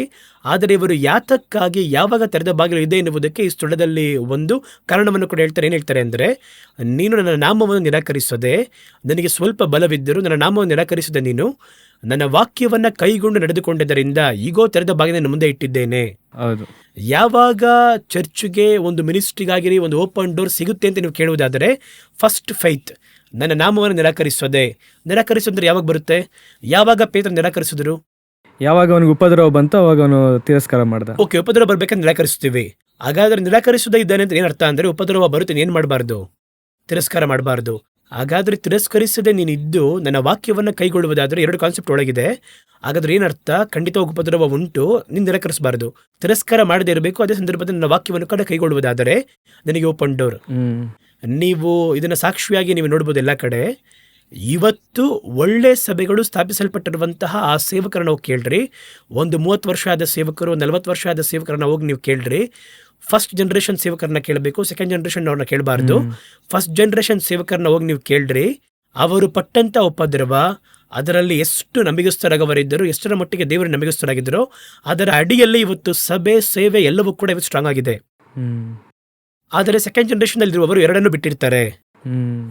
ಅವತ್ತು ಅವ್ರನ್ನ ನೋಡುವುದಾದರೆ ಅವರು ಹೋಗಿ ಸೇವೆಯನ್ನು ಸ್ಥಾಪಿಸಬೇಕಾದ್ರೆ ಬಹಳ ಉಪದ್ರವ ಬರುತ್ತೆ, ಅವರಿಗೆ ಬಿಟ್ಟು ಹೋದಂಥ ಸಂದರ್ಭ ಬರುತ್ತೆ, ಆದರೆ ಹೋಗಲ್ಲ. ಅದೇ ಸಂದರ್ಭದಲ್ಲಿ ಕರ್ತನ ನಿರಾಕರಿಸೋಕೆ ಹೇಳ್ತಾರೆ. ನಿರಾಕರಿಸಿ ಸತ್ತವರು ಕೂಡ ಇದ್ದಾರೆ. ಆದರೆ ಸ್ಥಳದಲ್ಲಿ ಸಭೆ ಸ್ಥಾಪಿಸಲ್ಪಡಬೇಕು. ಅನಂತರ ಅವ್ರು ಏನು ಮಾಡ್ತಾರೆ ಅಂದರೆ ಸಭೆಯನ್ನು ವಾಕ್ಯದಲ್ಲಿ ನಡೆಸ್ತಾರೆ. ನನ್ನ ವಾಕ್ಯವನ್ನು ಕೈಗೊಂಡು ನಡೆದ ಪ್ರಕಾರ ಆ ಒಂದು ಸಭೆಯನ್ನು ನೋಡಬೇಕಾದ್ರೆ ದೇವರದ್ದು ಓಪನ್ ಡೋರ್ ಕೊಡ್ತಾರೆ. ಆ ಗ್ರಾಮ ರಕ್ಷಣೆ ಹೊಂದುತ್ತೆ, ಆ ಒಂದು ಜೀವ ರಕ್ಷಣೆ ಹೊಂದುತ್ತೆ. ಇವೆರಡನ್ನ ಫೇಸ್ ಮಾಡುವಂಥ ಮಿಷನರಿ, ಇವೆರಡನ್ನ ಫೇಸ್ ಮಾಡುವಂತಹ ಸಭೆ ಸೇವಕ ಖಂಡಿತವಾಗಿ ತೆರೆದ ಬಾಗಿಲನ್ನೇ ನೋಡ್ತಾನೆ. ಈಗ ಇದು ವಾಗ್ದಾನ, ಹೌದು, ಇದು ವಾಗ್ದಾನ. ಆದರೆ ಇವತ್ತೇನು ನಡೀತದೆ ಅಂತ ನೀವು ಕೇಳುವುದಾದರೆ ಉಪದ್ರವ ಇರಬಾರ್ದು. ಅದೇ ಸಂದರ್ಭದಲ್ಲಿ ತಿರಸ್ಕರಿಸುವುದು ಅಂತ ನೋಡುವುದಾದ್ರೆ ಏನಂದ್ರೆ ಯೇಸುವನ್ನ ಬಂದು ನಾವು ಯೇಸುವನ್ನ ಯಾವ ದೇವರು ಅಂತ ಹೇಳಲಿಲ್ಲ, ನಮ್ಗೆ ಗೊತ್ತಿಲ್ಲ ಅಂತ ಯಾವತ್ತು ಹೇಳಲಿಲ್ಲ, ಅದಂತಾನೆ ಪೇತ್ರ ಹೇಳಿದ್ರು ಅಂತ ಹೇಳ್ತಾರೆ. ಆ ತಿರಸ್ಕಾರ ಅಲ್ಲ ಅಲ್ಲಿ. ಈಗ ಯೆಜಬೇಲರು ಪಂಕ್ತಿಯಲ್ಲಿ ಕೂರಿಸೋರಲ್ವಾ, ಪಂಕ್ತಿಯಲ್ಲಿ ಕೆಲವೊಂದು ಆ ಪ್ರವಾದಿಗಳು ಊಟ ಮಾಡಿದ್ರು ಅಂತ ಬೈಬಲ್ ಹೇಳುತ್ತೆ. ಕೆಲವೊಂದು ಪ್ರವಾದಿಗಳು ಊಟ ಮಾಡಿದ್ ಏನ್ ಮಾಡಿದ್ರು ಅಂದ್ರೆ ಗವಿಯೊಳಗೆ ಹೋಗಿ ಮರೆಯಾದರು ಅಂತ ಇದೆ. ಎಲಿಯನ್ನುವಂತಹ ಪ್ರವಾದಿ ವಿರೋಧ ಮಾಡಿದ್ರು ಅಂತ ಇದೆ. ಇದುವೇ ತಿರಸ್ಕಾರ ಇಲ್ಲದೆ ಇರುವುದು. ಎಲ್ಲರೂ ಒಂದು ಕಾರ್ಯವನ್ನ ತಪ್ಪು ಮಾಡಬೇಕಾದ್ರೆ ಆದ್ರೆ ನಾನು ಮಾಡೋದಿಲ್ಲ ಎಂಬುದಾಗಿ ಹೇಳ್ತೀವಲ್ವಾ, ಅದು ತಿರಸ್ಕರಿಸದೆ ನಿಲ್ಲುವಂಥದ್ದು. ಸೇರಿ ಮಾಡ್ತಾರಲ್ಲ, ಅದು ತಿರಸ್ಕರಿಸುವುದು. ನೀವು ಯೇಸುವನ್ನ ನೇರವಾಗಿ ತಿರಸ್ಕರಿಸಲ್ಲ, ಆದರೆ ಮರೆಮುಖವಾಗಿ ತಿರಸ್ಕರಿಸ್ತೀರಾ. ಅದು ಹೆಂಗೆ ನೀವು ಕೇಳುವುದಾದರೆ ಇಬ್ರಿಯರಲ್ಲಿ ದೇವರು ಹೇಳ್ತಿರೋ ಒಂದು ವಾಕ್ಯದಲ್ಲಿ, ಅವರು ಪರಿಶುದ್ಧಾತ್ಮರನ್ನ ಪಡೆದು ಇನ್ನು ಮುಂದೆ ಬರುವಂತಹ ಫಲವನ್ನು ಅರಿತು ತಿರಸ್ಕರಿಸಿ ಹೋದವರಂತ ಇರುತ್ತೆ. ತಿರಸ್ಕರಿಸಿ ಹೋದವರನ್ನ ಮತ್ತೆ ಕಾಪಾಡಕ್ಕಾಗದೇ ಇರುವಂತಹ ಒಂದು ಕಾರ್ಯ. ಅವರು ಮತ್ತೆ ಅವರನ್ನ ಶಿಲುಬೆಯಲ್ಲಿ ಜಡಿಯುತ್ತಾರೆ ಎಂಬುದಾಗಿ ವಾಕ್ಯ ಹೇಳುತ್ತೆ. ಅಂದ್ರೆ ಏನರ್ಥ? ಲೋಕರೀತಿಯಾಗಿರುವ ಆಶೀರ್ವಾದದ ಹಿಂದೆ ನೀವು ಹೋಗಿ ನೀವು ಕೊಡಲ್ಪಟ್ಟಂತ ವಾಕ್ಯವನ್ನು ಬಿಟ್ಟು ನೀವು ಹೋಗ್ತೀರಾ ಅಲ್ವಾ, ಅದು ತಿರಸ್ಕರಿಸುವುದಕ್ಕೆ ಸಮಾನ ವಾಕ್ಯ ಹೇಳುತ್ತೆ. ಸೊ ಆ ರೀತಿ ಇದ್ದರೆ ತೆರೆದ ಬಾಗಿಲು ಇರುವುದಿಲ್ಲ. ಇವತ್ತು ನಾವು ಯಾವುದನ್ನ ಬೇಸ್ ಮಾಡಿ ಇದ್ದೇವೆ ಅಂತ ಹೇಳಿದ್ರೆ 2 ಕಾರ್ಯವನ್ನ ಬೇಸ್ ಮಾಡಿ ಇದ್ದೇವೆ. ಒಂದು ಫೈತ್, ಇನ್ನೊಂದು ವರ್ಡ್ ಆಫ್ ಗಾಡ್. ಅನಂತರ ದೇವ್ರು ಹೇಳ್ತಾರೆ ಅಲ್ಲಿ ನಿನಗೊಂದು ಶೋಧನೆ ಬರುತ್ತೆ. ಎಂತ ಶೋಧನೆ ಬರುತ್ತೆ ಅಂತ ಕೇಳುವುದಾದರೆ ಯಹೂದ್ಯರು ಎಂಬುದಾಗಿ ಹೇಳಿಯೂ ಯಹೂದ್ಯರಲ್ಲದಿದ್ದರೂ ಸುಳ್ಳು ಹೇಳುವಂತಹ ಸೈತಾನನ ಗುಂಪಿನವರು ಕೆಲವರು ಇದ್ದಾರೆ. ಇದು ಬಹಳ ಮುಖ್ಯವಾಗಿರುವ ವಿಷಯ. ಇದು ಸೈತಾನನು ಕೊಡ್ಲಿಲ್ಲ, ಯಾರು ಕೊಡ್ತಾ ಇರುವುದು? ದೇವರೇ ಕೊಡ್ತಾ ಇದ್ದಾರೆ. ಕೆಲವೊಮ್ಮೆ ಕರ್ತನು ಸುಳ್ಳು ಹೇಳುವವರನ್ನ ಸೈತಾನನ ಗುಂಪನ್ನ ಕಳಿಸ್ಕೊಡ್ತಾರೆ. ಅವರು ಬಂದು ನಿಲ್ಲುತ್ತಾರೆ. ಆದರೆ ಅವರನ್ನ ಯಾಕೆ ಕಳಿಸ್ತಾರೆ ಅಂತ ಕೇಳುವುದಾದರೆ, ಈಗ ಅವರು ನಿನ್ನ ಪಾದಗಳ ಮುಂದೆ ಅಡ್ಡ ಬಿದ್ದು ನಾನು ನಿನ್ನ ಮೇಲೆ ಪ್ರೀತಿ ಇಟ್ಟಿದ್ದನ್ನ ತಿಳಿದುಕೊಳ್ಳುವ ಹಾಗೆ ಮಾಡುತ್ತೇನೆ. ಇದು ಯಾತಕ್ಕಾಗಿ ಅಂದ್ರೆ ನನ್ನ ಹೆಸರನ್ನ ತಿರಸ್ಕರಿಸದೆ ನೀನು ಇದ್ದೆ, ಪ್ಲಸ್ ನನಗೆ ನಂಬಿಗಸ್ತನಾಗಿದೆ, ಇದೆಲ್ಲ ಮಾಡಿದ್ರಿಂದ ಒಂದು ಸುಳ್ಳಿನ ಗುಂಪು ಬರುತ್ತೆ. ಯಹೂದ್ಯರಿಂದ ಸ್ತೋತ್ರ ಮಾಡುವರು. ಯಹೂದ ಅಂದ್ರೆ ಸ್ತುತಿ. ಯಹೂದ್ಯರಲ್ಲದಿದ್ದರೂ ತಮ್ಮನ್ನ ಯಹೂದ್ಯರೆಂಬುದಾಗಿ ಸುಳ್ಳಾಗಿ ಹೇಳಿಕೊಳ್ಳುವಂತ ಸೈತಾನನ ಗುಂಪಿನವರು. ಸ್ತೋತ್ರ ಮಾಡದಿರೋರು ಈ ರೀತಿ ಇಟ್ಕೊಳ್ಳಿ, ಈಸಿಯಾಗಿ ಅರ್ಥ ಆಗೋದಕ್ಕೆ. ವಿಶ್ವಾಸಿ ಅಲ್ಲದೇ ಇರುವವರು ವಿಶ್ವಾಸಿ ಅಂತ ಹೇಳ್ಕೊಂಡು ಸುಳ್ಳು ಹೇಳುವವರು ಸ್ವಲ್ಪ ಮಂದಿ ನಮ್ಮ ಬಳಿ ಬರ್ತಾರೆ. ಯಾತಕ್ಕಾಗಿ ದೇವರು ಕಳಿಸ್ತಾರೆ ಅವ್ರನ್ನ ಅಂದ್ರೆ ನಾವು ಮುಂದೆ ಅವರು ಅಡ್ಡ ಬೀಳುವ ಹಾಗೆ. ದೇವರಿಗೆ ನಮ್ಮನ್ನ ಬಂದು ಎಲ್ಲರ ಮುಂದೆ ಹೆಚ್ಚಿಸಬೇಕು ಎನ್ನುವುದು ಅವರಿಗೆ ಸಂತೋಷವಾದ ವಿಷಯ. ಹೆಚ್ಚಿಸಬೇಕು, ಹೆಚ್ಚಿಸದೇ ಇರುವುದು ಅವರ ಯೋಜನೆ. ಯಾರನ್ನ ಹೆಚ್ಚಿಸಬೇಕು, ಯಾರನ್ನ ಹೆಚ್ಚಿಸಬಾರದು ಎನ್ನುವುದು ಅವರ ಒಂದು ಆಳ್ವಿಕೆ ಕೆಳಗಿದೆ. ಎಲ್ಲರನ್ನ ಹೆಚ್ಚಿಸಬೇಕು ಅಂತ ಹೇಳಿದ್ರೆ ಅದು ಅವ್ರು ನೋಡ್ಕೋತಾರೆ. ಆದರೆ ಕರ್ತನ ಉದ್ದೇಶ ಏನಂತ ಕೇಳುವುದಾದರೆ, ಎಲ್ಲರ ಮುಂದೆ ನಿನ್ನ ನಾಮವನ್ನು ಅರಿಕೆ ಮಾಡುತ್ತೇನೆ, ನಿನ್ನನ್ನು ಹೆಚ್ಚಿಸುತ್ತೇನೆ, ನಿನ್ನ ಹೆಸರನ್ನ ನಾನು ಪ್ರಖ್ಯಾತಿ ತರ್ತೇನೆ. ಇದು ದೇವರು ನಮಗೆ ಹೇಳುವಂಥದ್ದು. ಹಾಗಾದ್ರೆ ನಾವೇನು ಅನ್ಕೋಬೇಕು ಅಂತ ಕೇಳುವುದಾದರೆ, ನಾವು ಹೋಗಿ ಒಬ್ಬರ ಬಳಿಯಲ್ಲಿ ತಗ್ಗಿಸಿಕೊಳ್ಳುವುದೆನ್ನುವುದು ಬೇರೆ, ನಮ್ಮ ಮುಂದೆ ಒಬ್ಬರು ತಗ್ಗಿಸಿಕೊಳ್ಳಲು ತರಲ್ಪಡುವುದು ಬೇರೆ. ಅಲ್ಲಿವರೆಗೂ ವಿ ವಾಂಟ್ ಟು ವೈಟ್. ಆದರೆ ಇವರು ಯಾರು ಅಂತ ಕೇಳಿದ್ರೆ ವಿಶ್ವಾಸ ಎಂಬುದಾಗಿ ಹೇಳುವಂಥ ವಿಶ್ವಾಸ ಎಲ್ಲದವರು. ಎಲ್ಲ ಚರ್ಚಲ್ಲೂ ಇರುತ್ತೆ ಇದು. ಎಲ್ಲ ಚರ್ಚಲ್ಲೂ ಒಳ್ಳೆ ವಿಶ್ವಾಸಿತರ ಒಂದು ಗ್ರೂಪ್ ಕೂತಿರ್ತಾರೆ. ಇವರು ನೋಡಿದಾದ್ರೆ ನಿಮಗೆ ಕಷ್ಟ ಕೊಡುವವರಾಗಿರ್ತಾರೆ. ಇವರು ನೋಡಿ ಬೈಬಲ್ ಹೇಳುತ್ತೆ ಸೈತಾನನ ಗುಂಪು. ನೀವು ಗಾಡ್ ಜೊತೆನೇ ಇರ್ತೀರಾ, ವಾಕ್ಯದಲ್ಲಿ ನಿಲ್ತೀರಾ, ವಾಕ್ಯದಲ್ಲಿ ನಿಲ್ಲುವಂತಹ ನಿಮಗೆ ಏನ್ಸ್ಟಾಗಿ ಅವ್ರು ಮಾಡ್ತಾರೆ. ಇವಾಗ ನಾವೇನು ಮಾಡಬೇಕು ಅಂತ ಕೇಳಿದ್ರೆ ಅವ್ರ ಬಗ್ಗೆ ಚಿಂತೆ ಮಾಡಬಾರ್ದು. ಇವತ್ತು ಕಡೆಯ ಕಾಲದಲ್ಲಿ ಬಹಳ ಸೇವಕರಿಗೆ ಇರುವಂತಹ ಒಂದು ಸ್ಪಿರಿಚುವಲ್ ಪ್ರೆಷರ್ ಎಂಬುದಾಗಿ ಹೇಳ್ಬೋದು ನಾವು. ಯಾವುದು ಸ್ಪಿರಿಚುವಲ್ ಪ್ರೆಷರ್ ಅಂತ ಕೇಳುವುದಾದರೆ, ಅವರು ಒಳ್ಳೆ ಸತ್ಯದಲ್ಲಿ ಸಭೆ ನಡೆಸ್ತಾರೆ, ಚೆನ್ನಾಗಿ ಹೋಗ್ತಾ ಇರುತ್ತೆ. ಆದರೆ ಅವರಿಗೆ ಈ ರೀತಿಯಾಗಿರುವ ಶೋಧನೆ ಬರುತ್ತೆ. ಸ್ವಲ್ಪ ಮಂದಿ ಬರ್ತಾರೆ, ಬಂದು ನಿಮಗೆ ಸಭೆ ನಡೆಸಲು ಗೊತ್ತಿಲ್ಲ, ನೀವು ಈ ರೀತಿ ಮಾತಾಡ್ತಾನೆ ಇದ್ದರೆ ಸಭೆ ಬೆಳೆಯುವುದಿಲ್ಲ, ಸ್ವಲ್ಪ ನೀವು ಆಶೀರ್ವಾದವನ್ನು ಮಾತಾಡಿ, ಸಮೃದ್ಧಿಯನ್ನು ಮಾತಾಡಿ, ಅದನ್ನು ಮಾಡಿ ಇದು ಮಾಡಿ ಅಂತ ಹೇಳಿ ಅವರನ್ನು ಸ್ವಲ್ಪ ಕಲಕುವಂತೆ ಮಾಡ್ತಾರೆ. ಆಗ ಇವರು ಸತ್ಯದಲ್ಲಿ ನಿಲ್ಲುವಂತಹ ಪಾಸ್ಟರ್ ಆಗಿದ್ದರೆ ಏನಾಗುತ್ತೆ ಅಂತ ಕೇಳುವುದಾದರೆ, ಇಲ್ಲ ಇದೇ ಕರೆಕ್ಟ್, ನಾನು ಹಿಂಗೆ ಮಾತಾಡ್ತೀನಿ ಆ ರೀತಿಯಾಗಿ ಹೇಳ್ತಾರೆ. ಒಂದು ದಿನ ಬರುತ್ತೆ, ಇವರು ಬಂದು ಎಗೇನ್ಸ್ಟ್ ಆಗಿ ಮಾರ್ಪಡ್ತಾರೆ, ಸೈತಾನ ಗುಂಪಿನವರು. ಆದರೆ ಏನು ಮಾಡಬಾರ್ದು, ಕಾಂಪ್ರಮೈಸ್ ಆಗಬಾರ್ದು. ಹೌದು, ನಾನು ಹೀಗೆ, ನನ್ನ ಚರ್ಚ್ ಇದೇ ರೀತಿ, ನನ್ನ ಡಿಸೈನ್ ಇದುವೇ. ಇವತ್ತೇನಾಗ್ತಿದೆ ಅಂದರೆ ಬದರ್, ಭಾಳ ಸೇವಕರು ಮಿಸ್ಗೈಡ್ ಆಗ್ತಿರೋದೇ ಇಲ್ಲ ಬದರ್. ನೀವು ಹೇಳ್ದಂಗೆ ಫಸ್ಟ್ ಸ್ಟಾರ್ಟಿಂಗಲ್ಲಿ ಅವ್ರು ಸತ್ಯ ಮಾತಾಡ್ತಿರ್ತಾರೆ, ಬಟ್ ಒಂದು ಸ್ಟೇಜ್ ಅಂತ ಬಂದಾಗ ಅವ್ರ ಸೇವೆಯಲ್ಲಿ ಒಂದು ಕಷ್ಟಕರವಾದ ಪರಿಸ್ಥಿತಿ ಬಂದಾಗ ನೀವು ಈ ರೀತಿಯಾಗಿ ನೀವು ಹೇಳಿದ ರೀತಿಯಲ್ಲೇ ಕಾಂಪ್ರಮೈಸ್ ಆಗೋದು, ಬೇರೆಯವ್ರ ಮಾತನ್ನು ಕೇಳಿ ಮುಂಚೆ ಸತ್ಯದಲ್ಲಿದ್ದವರು ಆನಂತರವಾಗಿ ಏನಾಗುತ್ತೆ ಅಂದರೆ ಕಾಂಪ್ರಮೈಸ್ ಆಗಿ ಅವರ ಉಪದೇಶನೇ ಬದಲಾಗಿ ಹೋಗುತ್ತೆ. ಅದೇನಾಗುತ್ತೆ ಅಂದರೆ ಕೆಲವೊಮ್ಮೆ ಇವರು ಸತ್ಯದಲ್ಲಿ ಹೋಗ್ತಾ ಇರ್ತಾರೆ, ಕೆಲವು ಪಕ್ಕದಲ್ಲಿರುವಂಥ ಸಭೆಗಳಿರುತ್ತೆ, ಅವರು ಸತ್ಯದ ಬಗ್ಗೆ ಮಾತಾಡೋ ಚಿಂತೆ ಇಲ್ಲ ಅವರಿಗೆ. ಅವರು ಕಮರ್ಷಿಯಲ್ ನಡೆಸ್ತಾ ಇರ್ತಾರೆ ಸಭೆಯನ್ನು, ಜನಗಳನ್ನ ಎಂಟರ್ಟೈನ್ ಮಾಡ್ತಾರೆ, ಜನಗಳ ಬಳಿಯಲ್ಲಿ ಹಣ ಪಡೆಯುತ್ತಾರೆ, ಬಹಳ ವೇಗವಾಗಿ ಸಭೆಯನ್ನು ಕಟ್ಬಿಡ್ತಾರೆ. ಚರ್ಚ್ನ ಕಟ್ಟಿ ಅಷ್ಟು ಮಾತ್ರ ಅಲ್ಲ, ಸೇವೆ ಚೆನ್ನಾಗಿ ಬೆಳೆಯುತ್ತೆ. ಅವರು ಕಾರಣ ತಗೊಂತಾರೆ, ಸ್ಥಳವನ್ನು ಖರೀದಿ ಮಾಡ್ತಾರೆ, ಹುಡುಗ ಹೊರಗಡೆ ಹೊರದೇಶದಲ್ಲಿ ಓದ್ತಾನೆ, ಇವರಿದ್ದಾರೆ ನೋಡಿ, ಇವರಿಗೆ ಬಂದು ನಿಜವಾಗಿಯೂ ಸತ್ಯದಲ್ಲಿ ನಿಲ್ತಾರೆ. ಅದ್ರಿಗೊಂದು ಪ್ರೆಷರ್ ಹೋಗ್ತಾನೆ ಇರುತ್ತೆ. ಜೊತೆಗಿರುವಂಥ ವಿಶ್ವಾಸಿಗಳಿಗೆ, ಫ್ಯಾಮಿಲಿ ಆಗಿರ್ಬೋದು, ಏನು ಅವರ ಮಿನಿಸ್ಟ್ರಿಯಲ್ಲಿ ದೇವರಿಲ್ವಾ, ಅಲ್ಲಿ ನೋಡಿದ್ರೆ ಕೂಟ ಅಧಿಕವಾಗಿ ಹೋಗ್ತಾ ಇರುತ್ತೆ. ಅಲ್ಲಿ ಲಿಟ್ರಲ್ ಆಗಿ ನಿಮಗೆ ಗೊತ್ತು ಆ ಸಭೆಯಲ್ಲಿ ಸತ್ಯ ಇಲ್ಲ ಅಂತ. ಇನ್ನೂ ಹೇಳಬೇಕು ಅಂದ್ರೆ ಲಿಟ್ರಲ್ ಆಗಿ ಗೊತ್ತು, ಅಲ್ಲಿ ದೇವರ ವಾಕ್ಯನೇ ಇರಲ್ಲ ಅಲ್ಲಿ. ಆದರೆ ಅಲ್ಲಿ ಭಯಂಕರವಾಗಿ ಕೂಟ ಹೋಗುತ್ತೆ. ಇಲ್ಲಿ ನೋಡುವುದಾದರೆ ಲಿಮಿಟೆಡ್ ಕ್ರೌಡ್ ಮಾತ್ರ ಬರುತ್ತೆ, ಲಿಮಿಟೆಡ್ ಆಫರಿಂಗ್ ಅಲ್ಲಿ ಎಲ್ಲವೂ ಕರೆಕ್ಟ್ ಆಗಿರುತ್ತೆ. ಬಾಡಿಗೆ ಕಟ್ಟುವುದಕ್ಕೆ ಮನೆ ಬಾಡಿಗೆಯಲ್ಲಿರುತ್ತೆ, ಸಭೆ ಬಾಡಿಗೆಯಲ್ಲಿರುತ್ತೆ, ಕರೆಕ್ಟ್ ಆಗಿರುತ್ತೆ. ಇವರಿಗೆ ಇದುವೇ ಸರಿಯಾಗಿರುತ್ತೆ. ಆದರೆ ಅಲ್ಲಿ ಇವರಿಗೂ ಒಳಗೊಳಗೆ ಪ್ರೆಷರ್ ಇರುತ್ತೆ, ಏನಪ್ಪಾ ಇದು, ನಾವು ಹಿಂಗೆ ಕಷ್ಟಪಡ್ತಾ ಇದೀವಿ, ಮಗುವಿಗೆ ಫೀಸ್ ಕಟ್ಟಿಸೋಳಗೆ ಒಂದು ಕಷ್ಟ ಆಗ್ಬಿಡುತ್ತೆ ಅವರಿಗೆ, ಆ ರೀತಿ ಇರುತ್ತೆ. ಆದರೆ ಅಲ್ಲಿ ನೋಡುವುದಾದರೆ ಆಡಂಬರವಾಗಿ ಅಧಿಕವಾಗಿರುತ್ತೆ. ಈಗ ಅವ್ರಿಗೊಂದು ಪ್ರೆಷರ್ ಇರುತ್ತೆ, ಸಾಲದಿರುವುದಕ್ಕೆ ವಿಶ್ವಾಸಿಗಳು ಒಂದ್ ಕಡೆ ಪ್ರೆಷರ್, ಇಲ್ಲಿ ಇದೆಲ್ಲವನ್ನೂ ಅವ್ರು ಸಹಿಸ್ತಾರೆ, ಇವೆಲ್ಲವನ್ನೂ ಸಹಿಸ್ತಾರೆ. ಫ್ಯಾಮಿಲಿ ಒಂದು ಪ್ರೆಷರ್ ಬರುತ್ತೆ ನೋಡಿ. ನೋಡಿ, ನೀವು ಸ್ವಲ್ಪ ಕಾಂಪ್ರಮೈಸ್ ಮಾಡ್ರಿ, ನೀವು ಸ್ವಲ್ಪ ಅವರಿಗಿಂತ ನೀವು ಒಳ್ಳೆ ಸತ್ಯವನ್ನು ಮಾತಾಡ್ತೀರಾ, ನ್ಯಾಯವಾಗಿ ನಿಮಗೆ ಅಧಿಕವಾಗಿ ಕೂಟ ಬರಬೇಕು. ನಾನು ಹೇಳ್ತೀನಿ, ಸತ್ಯವು ಚೆನ್ನಾಗಿ ಮಾತಾಡುವ ಸ್ಥಳದಲ್ಲಿ ಬಹಳ ಕೂಟ ಬರಲ್ಲ, ಆದರೆ ಕ್ವಾಲಿಟಿಯಾಗಿರುವ ಕೂಟ ಬರುತ್ತೆ. ನಿಮ್ಮ ಬಳಿಯಲ್ಲಿ ಎಷ್ಟು ಬರುತ್ತೋ ಅದು ಕ್ವಾಲಿಟಿಯಾಗಿರುತ್ತೆ. ನಿಮ್ಮ ಬಳಿ ಬರುವವನ್ನೆಲ್ಲ ಹೆಂಗ್ ಬರ್ತಾನೆ ಅಂದ್ರೆ, ಆ ಚರ್ಚ್ಗೆ ಹೋದ್ರೆ ಸತ್ಯ ಸಿಗುತ್ತೆ, ಆ ಚರ್ಚ್ಗೆ ಹೋದ್ರೆ ಪರಲೋಕಕ್ಕೆ ಹೋಗಬಹುದು, ಆ ರೀತಿ ಎನ್ನುವ ನಿಮ್ಮ ಸಭೆಗೆ ಬರ್ತಾನೆ. ನನ್ನ ಮಾತು ನಿಮ್ಗೆ ಅರ್ಥ ಆಗ್ತಿದೆಯಾ? ನೀವು ಎಲ್ಲರೂ ಬರುವಂತಹ ಸ್ಥಳ ಇದಲ್ಲ. ಪರಲೋಕಕ್ಕೆ ಹೋಗೋವನು ಮಾತ್ರ ನಿಮ್ಮ ಬಳಿ ಬರ್ತಾನೆ. You are the standard one ಆಗಿರ್ತೀರಾ. ಇವಾಗ ನೀವು ಊರೇ ಕತ್ತಲೆಯಲ್ಲಿದೆ, ಒಂದು ಮನೆಯಲ್ಲಿ ಇನ್ವರ್ಟರ್ ಇದೆ ಅಂತ ಇಟ್ಕೊಳ್ಳಿ, ಆ ಮನೆ ಮಾತ್ರ ಹೆಂಗಿರುತ್ತೆ, ಪ್ರತ್ಯೇಕವಾಗಿ ಲೈಟ್ ಎಲ್ಲ ಉರಿತಾ ಇರುತ್ತಲ್ವಾ, ಆ ರೀತಿಯಾಗಿಯೇ ಆ ಚರ್ಚ್ ಪರಲೋಕದಿಂದ ನೋಡ್ಬೇಕಾದ್ರೆ ಎಲ್ಲಾ ಚರ್ಚ್ ಕತ್ತೆ ಆಗಿರುತ್ತೆ. ಬಟ್ ಈ ಸಂದರ್ಭದಲ್ಲಿ ಬದರ್ ಆ ರೀತಿಯಾಗಿ ಮಿಸ್ಗೈಡ್ ಆಗಬಾರ್ದು, ಆ ರೀತಿಯಾಗಿ ಅವ್ರು ತಪ್ಪಾಗಿ ಆ ರೀತಿಯಾಗಿ ಅವ್ರು ಹೋಗ್ಬಾರ್ದು ಅಂದರೆ ಏನು ಮಾಡ್ಬೇಕು? ಒಂದು ಆಲೋಚನೆ ಕೊಡೋದಾದ್ರೆ, ನೋಡ್ತಿರೋಂಥ ಸೇವಕರು ಅನೇಕರು ಈ ಒಂದು ಪ್ರೋಗ್ರಾಮ್ ನೋಡ್ತಿರ್ತಾರೆ, ಅವ್ರಿಗೆ ಒಂದು ಯೂಸ್ಫುಲ್ ಆಗಿರುತ್ತೆ. ಅದು ಏನಂದರೆ, ಈಗ ಇಂಥ ಪರಿಸ್ಥಿತಿಯಲ್ಲಿ ನೀವೇನು ಮಾಡಬೇಕು ಅಂತ ಕೇಳಿದ್ರೆ, ನಿಮ್ಮ ಅಗತ್ಯಗಳು ಏನು ಅಂತ ಪರಲೋಕ ಗೊತ್ತು, ಕನ್ಫರ್ಮ್ ಆಗಿ ಗೊತ್ತು. ನಿಮ್ಮ ರೀತಿ ಇಡಬೇಕು ಅಂತ ಪರಲೋಕ ಬಯಸಲ್ಲ.